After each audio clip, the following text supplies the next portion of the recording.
Hello दोस्तों, आज मैं आपको बताने वाला हूँ यूके स्किल वर्किंग वीज़ा, जिसको वर्क वीज़ा बोलते हैं, versus study visa, education visa.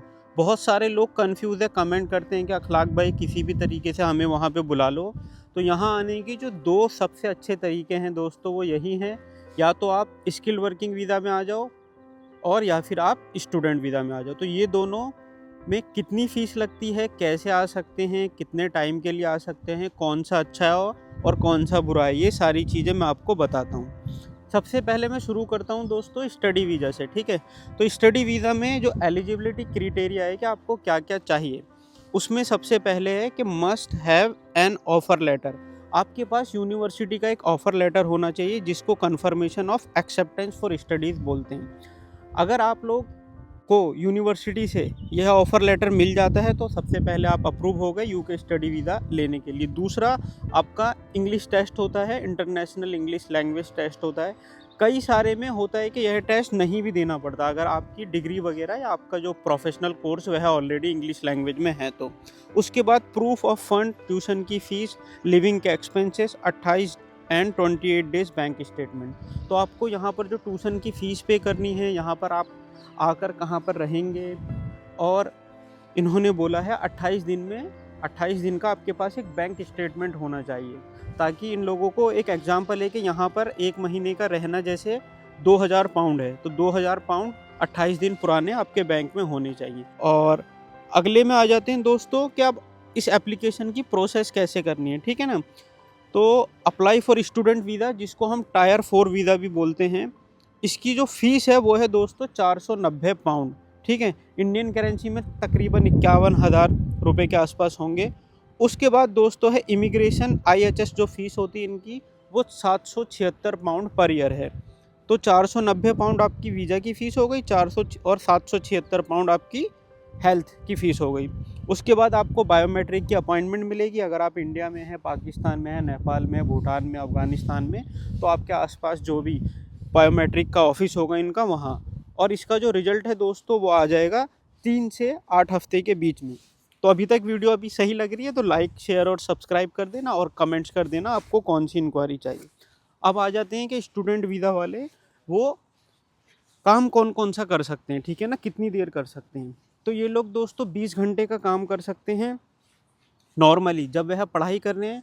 और जब उनकी हॉलीडे हैं, जैसे 15 दिन की, 1 महीने की या 2 महीने की अगर छुट्टियां हो गई हैं, तो वो लोग फुल टाइम काम कर सकते हैं, ठीक है। उसके बाद दोस्तों can not work as a self employed और फुल टाइमर। तो वो नॉर्मल दिनों में, पढ़ाई के समय में दोस्तों, वो फुल टाइम काम नहीं कर सकते, और ना ही वो सेल्फ एम्प्लॉय खुद कोई बिजनेस कर सकते हैं।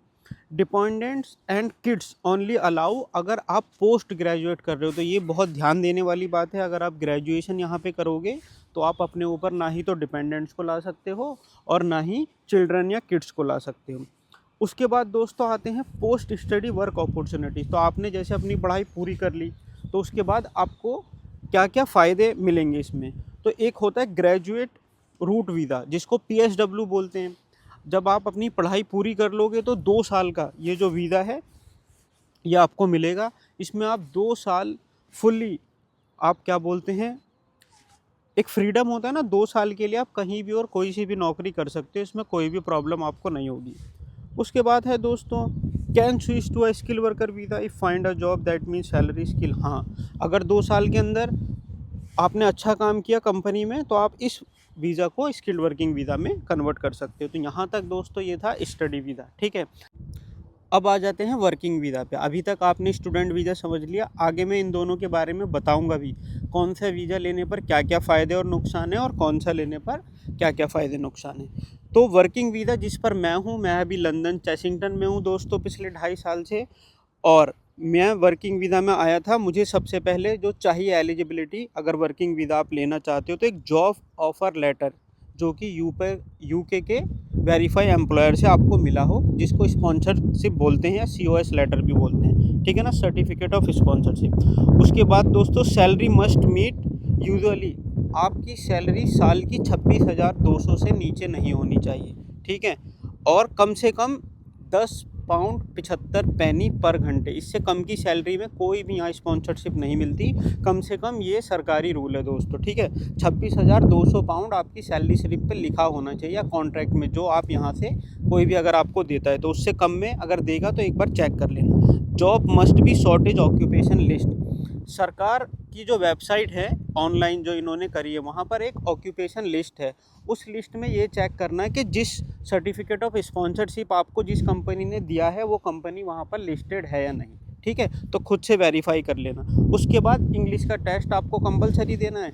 आइल्स उन लोगों को देना है जिन लोगों की ग्रेजुएशन की डिग्री जो है उसकी लैंग्वेज हिंदी में है। अगर आपकी लैंग्वेज ग्रेजुएशन की इंग्लिश में है तो आप कॉलेज से वेरीफाई करा लेना, वो एक लेटर देंगे कि इस व्यक्ति ने हमारे यहाँ से सारे सब्जेक्ट में जो पास किया है सबकी लैंग्वेज इंग्लिश थी। अब एप्लीकेशन की प्रोसेस में आपको एम्प्लॉयर इशू करेगा सर्टिफिकेट ऑफ स्पॉन्सरशिप। उसके बाद स्किल वर्कर वीज़ा जो है आपको वो ऑनलाइन ऑर्डर करना है।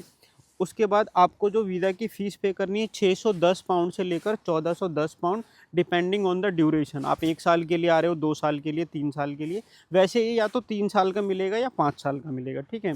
पे इमिग्रेशन हेल्थ सरचार्ज, इमिग्रेशन की जो हेल्थ सरचार्ज है वो आपको £1035 देनी ही देनी है।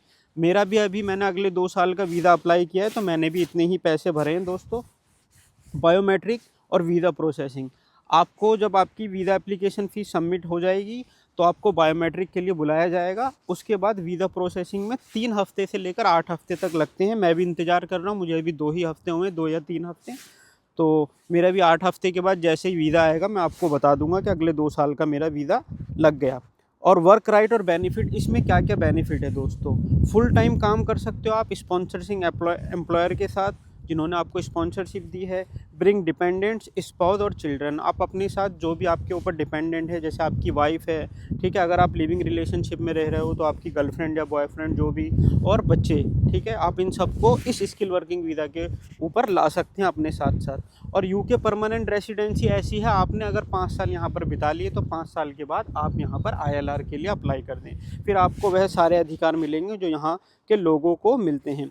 अब मैं दोस्तों मेजर डिफरेंट बता देता हूँ, डिफरेंस दोनों के अंदर, कि आप अगर स्किल वर्किंग वीज़ा लोगे तो क्या फ़ायदे हैं और अगर आप स्टूडेंट वीज़ा लोगे तो क्या। पर्पस जो है स्टूडेंट वीज़ा का, क्या आप पहले एजुकेशन करने के लिए आते हो, ठीक है, पढ़ाई करोगे। और स्किल वर्किंग वीज़ा का है कि आप यहाँ पर रोज़गार लेने के लिए आए हो, एम्प्लॉयमेंट। दूसरा, स्टडी वीज़ा में आप रूल के हिसाब से सिर्फ 20 घंटे काम कर सकते हो, जबकि वर्किंग वीज़ा में आप रूल के हिसाब से फुल टाइम काम कर सकते हो। 45 घंटे तो एम्प्लॉयर के साथ कर सकते हो और 20 घंटे और भी। तो उस वीज़ा में अगर आप कमाने के लिए आना चाहते हो तो यह वीज़ा ज़्यादा अच्छा है। और फाइनेंशियली देखोगे तो आपको स्टडी वीज़ा में दोस्तों ट्यूशन की फ़ीस पे करनी है, रहने का कॉस्ट पे करना है, आप कमाओगे सिर्फ 20 घंटे, है ना। और दूसरी तरफ अगर आप देखें वर्किंग वीज़ा में तो आपको कोई फ़ीस पे नहीं करनी, आप ज़्यादा से ज़्यादा कमाओ और उसी के साथ रहो। तो कमाने के मामले में दोस्तों यहाँ ये वर्किंग वीज़ा बाजी मार रहा है। डिपेंडेंट्स, अगर आप स्टडी करने के लिए आते हो यहाँ पर ग्रेजुएशन, तो आप कोई डिपेंडेंट्स अपने ऊपर नहीं ला सकते, ना ही अपने बच्चों को ला सकते हो। जबकि स्किल वर्किंग वीज़ा में अगर वह पहले दिन से ही चाहें तो अपने साथ अपने डिपेंडेंट्स को और बच्चों को साथ में लेके आ सकते हैं। PR रूट दोस्तों परमानेंट रेसिडेंसी, अगर आप स्टूडेंट हो तो पहले तो आप स्टडी वीज़ा कंप्लीट करोगे, फिर आप 2 साल की PSW कंप्लीट करोगे, फिर आपको स्किल वर्किंग वीज़ा लेना पड़ेगा, तब जाके आप फिर PR के लिए अप्लाई कर सकते हो। जबकि दूसरी तरफ स्किल वर्किंग वीज़ा को जिनके पास ऑलरेडी है वो बस 5 साल यहाँ पर किसी एक अच्छे एम्प्लॉयर के साथ काम करेंगे और उसके बाद ही परमानेंट रेसिडेंसी ले सकते हैं। वीज़ा की फ़ीस जो है स्टूडेंट की है 490 और स्किल वर्किंग वीज़ा वालों की है 600 से 1400 पाउंड। और हेल्थ वाली जो हेल्थ सरचार्ज की फ़ीस है वो स्टूडेंट वीज़ा की 776 पाउंड है, जबकि स्किल वर्किंग वीज़ा की 1035 पाउंड। तो दोस्तों अभी तक मैं आपको ये बता दूं, ऐसा नहीं है कि स्टूडेंट वीज़ा गलत है। जैसे कि आपकी उम्र अभी 18 साल है, आप अगली पढ़ाई यूके में आके करना चाहते हो या दूसरी कंट्री में जाके करना चाहते हो तो 2 साल का कोर्स कर लो वहाँ पर जाकर, ठीक है। स्किल वर्किंग वीज़ा उन लोगों को खास कर दिया जाता है, एक तो जिनकी एज भी मेरे ख्याल से 21 से ऊपर ही होती है, क्योंकि जब तक उनके पास कोई अच्छी स्किल्स और ग्रेजुएशन या पढ़े लिखे वह नहीं होते, तब तक यहाँ की गवर्नमेंट स्किल वीज़ा उन लोगों को नहीं देती।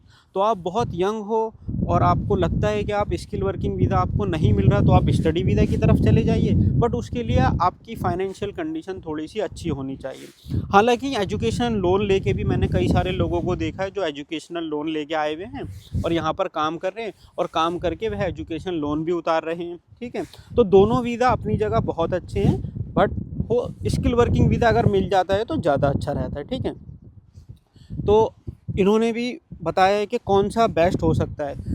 आपको स्टडी वीज़ा तब चूज़ करना you want to pursue higher education and later switch to work. ठीक है, और if you don't have any job offer but you want to explore your career inside the United Kingdom, तब आप study visa ले लें। Skill working visa आपको क्यों लेना चाहिए? If you have a job offer letter from the United Kingdom company और you have a direct pathway to permanent residency. तो अगर आप परमानेंट रेसिडेंसी के लिए अप्लाई करना चाहते हो तो स्किल वर्किंग वीज़ा आप ले लो। उसके बाद मैं कुछ पॉइंटों को आपको समराइज़ करता हूँ कि अगर अभी तक आपको ये सारी चीज़ें समझ आ गई तो लाइक शेयर सब्सक्राइब कर दो, और भी आपके अगर क्वेश्चन है तो इंस्टाग्राम पर फॉलो करके मेरे को डायरेक्ट कॉल कर दो, अपना कमेंट आप लिंक में लिख दो, मैं यकीनन कमेंट्स का रिप्लाई करूँगा टाइम निकाल कर। और जैसे मैंने आपके लिए टाइम निकाला, आप प्लीज़ लाइक शेयर सब्सक्राइब करें। Thank you so much.